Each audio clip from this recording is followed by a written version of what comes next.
Okay, you all remember Reggie Gigas, right? Leader of the legendary golems in Pokemon, big man on campus, stats of a box art legendary but crippled by an ability that means for 5 turns it has half speed and attack. In Pokemon terms, basically anemia and the arthritis of an 110-year-old monk. I won't lie, you could be doing better for yourself. So what if I told you that Reggie Gigas was a reward for a Pokemon side quest that was so needlessly awkward and ridiculously convoluted that I'm actually going to sound like a conspiracy theorist attempting to explain it to you? Bloody wonderful. Let's get into it.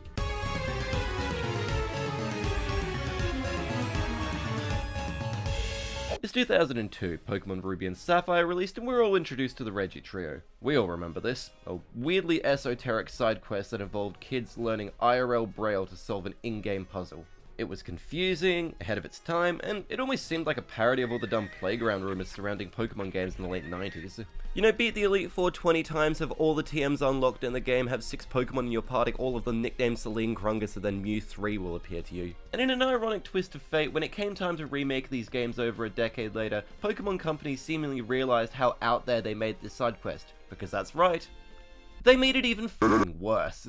But before we can get to Reggie Gigas, let's go through the incredibly simple task of first getting the 3 other Reggies. This is the straightforward part, okay? Fly to Hoenn Route 133. Dive here, not anywhere else, here. Find the sealed chamber underwater, somehow decipher Braille, use dig on this particular floor tile, unlock a second room, and then in the second room, walk up to this wall and 3 chambers will unlock across Hoenn. But they'll only unlock after you have a Relicanth in the front of your team and a Wailord at the back of the team. Light yourself a cigarette and boof yourself some fentanyl, because considering the rest of this side quest, you're probably going to need it. Then travel to this cave north of Dooford, wait on this floor tile for 2 minutes, and then you can get Reggie Ice. In the desert, use Strength in front of this wall, and then you can get Reggie Rock. West of Fortress City in this cave, use Fly on this floor tile for Reggie Steel.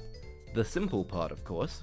And already, yes, this is pretty weird because at no other point in the series, bar for the original Ruby and Sapphire, has this ever been the sort of thing you need to do to get a legendary in the game. In this moment here, I like to imagine the developers of this game laying on their stomachs and kicking their feet back and forth, giggling about how people have to solve their riddles 3. And while usually in a Pokemon game, the only pre-requirement is to collect all 3 of the Reggies and bring them to Reggie Gigas, in Omega Ruby and Alpha Sapphire, this is where Pokemon expose themselves as a gaggle of clown bastards. Yes, my voice sounds like this. Yes, I'm recording this on a different day, eat shit and die. And I kid you not, the only hint to Reggie Gigas' whereabouts in this game is a small girl in Pacifilog Town that tells you that a large Pokemon sometimes comes to visit an iceberg Pokemon. And you may be thinking at this point, that's incredibly nondescript, isn't it? And you'd be right. So, are you telling me that what you have to do is bring all 3 Reggies to the cave where you found Reggie Ice? Well, yes and no. Because if you do that and it's not working, you may have missed the incredibly important detail of Reggie Ice in your party needs to have a nickname. That's entirely correct. Your several thousand-year block of ice needs an identity crisis first before Reggie Gigas can appear. How could you forget that? Oh, still not working? Have you considered that that's a skill issue on your part? Because clearly you must have forgotten the extremely obvious step that your Reggie Ice needs to be holding an item. But that's not working? Well, that's because it can't be any item. It needs to be an icy item. What the hell is an icy item? Either a Never Melt Ice, an Icy Rock, or a Castelia Cone. Because apparently an icy Pokemon with a body so cold that it won't even melt if it's submerged in magma, not fucking cold enough!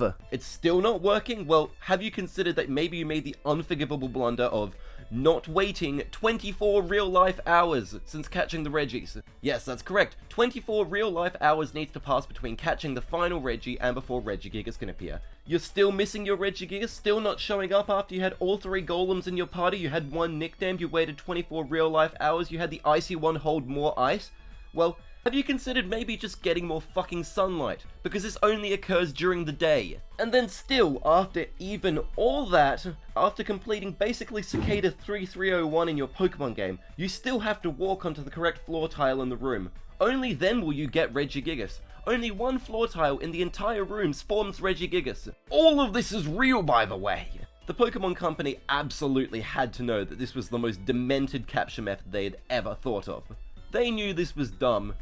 They knew we were dumb enough to do this. They knew that the indifference of the material world is dumb. And we did it anyway. And for what? For what, I tell you? Reggie Gigas is my reward for this? That's like placing 10 Rubik's Cubes in a row in front of me and telling me my reward for completing all of them is to get shot in the leg instead of getting shot in the head. After this entire side quest, just shoot me in the bloody head already. I can't take it anymore. I give up. Bullshit. Bro, this is the worst green screen setup ever. Like, I'm not actually 4 foot tall. I'm actually literally having to sit on a actual 1900s fire hydrant just so I can get the right, like, framing of this. This is absurd.